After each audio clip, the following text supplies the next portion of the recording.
A very good morning, dear students, as we are going through the chapter number 6, that is more on MS PowerPoint 2010. So let's continue this chapter. So first of all, we will learn how we can create a new presentation. So basically, presentation is made up of series of slides.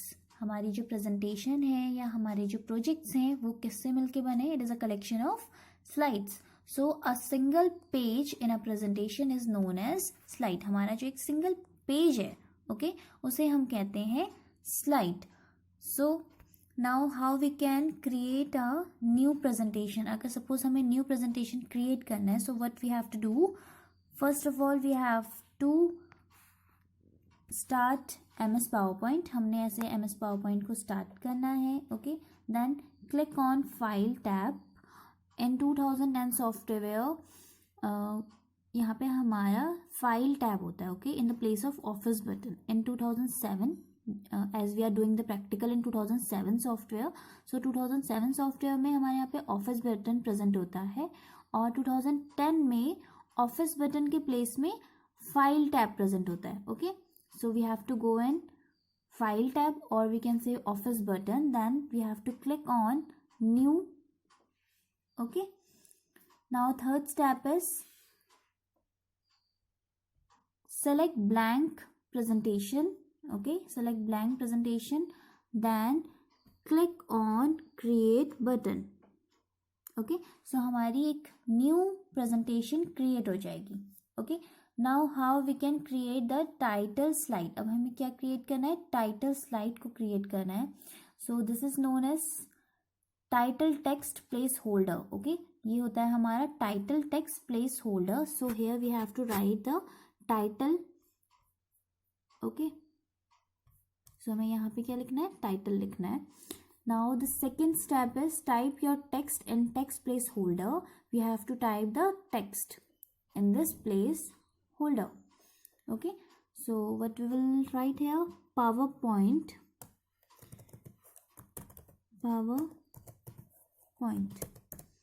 Okay, now the title text displays in the title text placeholder and in the slides tab. हमारी slides tab में भी आपको इसका title show होगा और हमारी title text place holder में भी हमें टाइटल शो होगा. Okay, now the second thing is entering text in subtitle. So this is known as subtitle text placeholder. Okay, this is the subtitle text placeholder. So first step is we have to click on subtitle text placeholder and the second step is type your text. हमें यहाँ पे अपना text को type करना है. Microsoft is a part of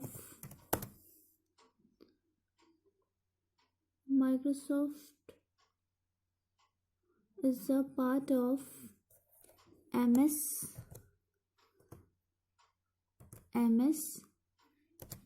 Office package.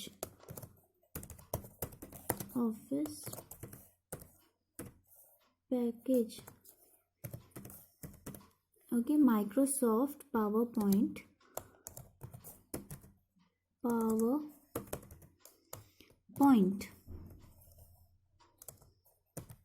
Microsoft PowerPoint is a part of MS Office package. Okay, so ये था हमारा subtitle.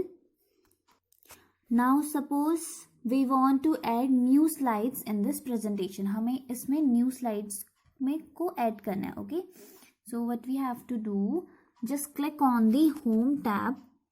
So as you can see here I have already added 2 slides. मैंने यहाँ पे 2 slides को add किया है तो मुझे third slide add करनी है. Okay, so what we have to do, we have to click on home tab.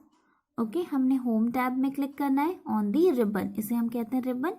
So ribbon में से हमें home tab को click करना है. Second step, click on new slide button. Okay, select the type of slide you want to. जो भी हमें slides को ऐड करना है वो स्लाइड हम यहाँ से सेलेक्ट कर लेंगे. ओके, हमने यहाँ पे न्यू स्लाइड के एरो में क्लिक करना है. सो यहाँ पे से हम अपने डिजायर्ड स्लाइड को यहाँ से सेलेक्ट कर सकते हैं. ओके, सपोज मैंने सेलेक्ट किया दिस। ओके, सो हमारी एक न्यू स्लाइड यहाँ पे अब ऐड हो गई है। Okay, now adding text to slide 2। अब हम यहाँ पे अपने टेक्स्ट को ऐड कर सकते हैं। Okay, now how we can select the text. So as we all know, हमें अगर सिंगल वर्ड को सेलेक्ट करना होता है तो हम क्या करते हैं, डबल क्लिक। ओके, यहाँ पे मैंने डबल क्लिक किया तो हमारा सिंगल वर्ड सेलेक्ट हो गया। ओके, अगर हमें कोई एक स्टेटमेंट को सेलेक्ट करना है, so what we will do, sorry, suppose we want to select a paragraph. Okay, so अगर हमें पैराग्राफ को सेलेक्ट करना है तो हमें क्या करना है, ट्रिपल क्लिक। ओके, सो हमारा पैराग्राफ सेलेक्ट हो जाएगा। Okay, now the next thing is how to change a font and font size of the text. हमें टेक्स्ट का फॉन्ट और फॉन्ट साइज चेंज करना है। So what we have to do to change the font, firstly we have to click on home tab. Okay, हमने home tab पे click करना है। After that we have to go in font group, हमें font group में जाना है। Okay, then click on drop down arrow button of font. हमें font का, ये हमारा फॉन्ट है। ओके, सो फॉन्ट में यहाँ से ड्रॉप डाउन एरो को क्लिक करना है और यहाँ से हमें फॉन्ट को सिलेक्ट करना है। ओके, सपोज मैंने सेलेक्ट किया Arial black. Okay, now our font is changed. Okay, now the next thing is to change the font size. So again we have to go in home tab, then we have to go in font group और font group में हमें फिर जाना है font size के drop down पे। Okay, then we have to select the size of our text। हमें text का size select करना है। ठीक है,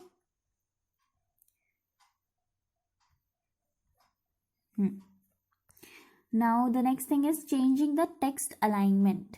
So how we can change the text alignment? So first step is select the text or text box that you want to change. हमने text को select करना है. Okay, so here I have already selected the text.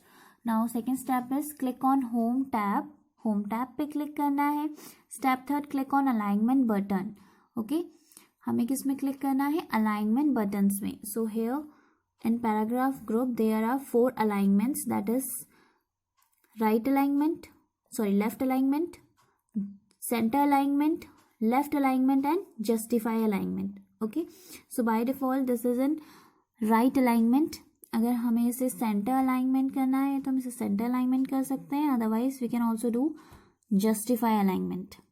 Okay, so these are the steps to apply the alignments. Now setting the line spacing. So हमें इनके बीच में line space देना है। ठीक है, स्पेस देना होता है इन लाइंस के बीच में, तो हम कैसे करेंगे। सो स्टेप फर्स्ट है हमारा सेलेक्ट द टेक्स्ट, हमें टेक्स्ट को सेलेक्ट करना है। Step second we have to go in home tab. Okay, after that step third click on the drop down arrow of line spacing button. हमें line spacing button के drop down को click करना है। So this is known as line spacing button. Okay, so हमें यहाँ से select करना है। सपोज मैंने सेलेक्ट किया है यहाँ से 2.5। ओके, सो हमारे लाइंस के बीच में क्या है, क्या स्पेस आ गया है। ओके, सो आप इसके थ्रू लाइन स्पेस चेंज कर सकते हैं। ठीक है, यहाँ से भी आप लाइन स्पेस चेंज कर सकते हैं। Okay, now the next thing is how we can save a presentation. हमें अपनी प्रेजेंटेशन को सेव करना है। Okay, so first step is click on file tab और होम और ऑफिस बटन। ठीक है, फाइल टैब या फिर ऑफिस बटन को हमें क्लिक करना है। Then we have to click on save और save as button. Okay, now next thing is navigate to the folder location in which we want to save a file. हमें location select करनी है कि हमें अपनी file को कहाँ पे सेव करना है। ओके, सो मैंने डेस्कटॉप सेलेक्ट किया। Now click in the file name text box and type the name of the file. हमें फाइल नेम बॉक्स पे क्लिक करना है और अपनी फाइल का नेम सेव करना है। ओके, सो मैं यहाँ पे सेव करती हूँ क्लास 4th, ओके, क्लास 4th। देन आपका save as type PowerPoint presentation ही रहेगा and the next step is save. Okay, so हमारी ये प्रेजेंटेशन अब सेव हो चुकी है। नाउ क्लोजिंग अ प्रेजेंटेशन, हमें क्लोज करना है इस प्रेजेंटेशन को। So we have to go in office button, then we have to click on close. Okay, so हमने इस प्रेजेंटेशन को क्या कर दिया, अभी क्लोज कर दिया है। Okay, now we want to exit this PowerPoint presentation software. अब हमें सॉफ्टवेयर को ही एग्जिट करना है। So what we will do, click again, we have to click on file tab or office button. Okay, then we have to click on exit PowerPoint button. Okay, so अब हमारा जो presentation software था, PowerPoint presentation software, वो अब close हो चुका है। Okay, so dear students, now our this chapter is completed and now today you have to do some question answer of this chapter. So dear students, first question is name the bar that is used to adjust the width of the slide pane. हमें slide pane को adjust करने के लिए, उनकी width को adjust करने के लिए हम किसका, कौन सी बार का यूज करते हैं। Okay, so the right answer is splitter bar. So this is known as splitter bar. ठीक है, इसे हम क्या कहते हैं, splitter bar कहते हैं इस लाइन को। ओके, सो इस लाइन से हम एडजस्ट कर सकते हैं अपने पेन, स्लाइड पेन के width को। Okay, so this is known as splitter bar. Okay, so first of all just write down today's date and then write question number 3rd. Name the bar that is used to adjust the width of the slide pane. So the answer is splitter bar is used to adjust the width of the slide pane. Splitter bar का हम use करते हैं slide pane की width को adjust करने के लिए। Question number 4th. Why do we save the presentation? We save the presentation to reuse it or share it with others. हम presentation का हम सेव क्यों करते हैं प्रेजेंटेशन को, हम इसलिए सेव करते हैं प्रेजेंटेशन को ताकि हम अपनी प्रेजेंटेशन को दोबारा से रीयूज कर सकें, यूज कर सकें। ओके, और उससे शेयर कर सकें दूसरों से। Now question number 5th is what do you mean by alignment. Alignment से आप क्या समझते हैं। Okay, so alignment controls how our paragraph is displayed on the slide. alignment control करता है कि हमारा पैराग्राफ किस तरीके से डिस्प्ले होगा हमारी स्लाइड में। PowerPoint offers 4 types of paragraph alignment: left, right, center and justify. PowerPoint 4 types के पैराग्राफ अलाइनमेंट हमें प्रोवाइड करता है, that is left alignment, right alignment, centre alignment and justify. So dear students, today you have to do these 3 question answers in your notebook, and further exercise of this chapter we'll discuss in the next video. Thank you. Have a good day.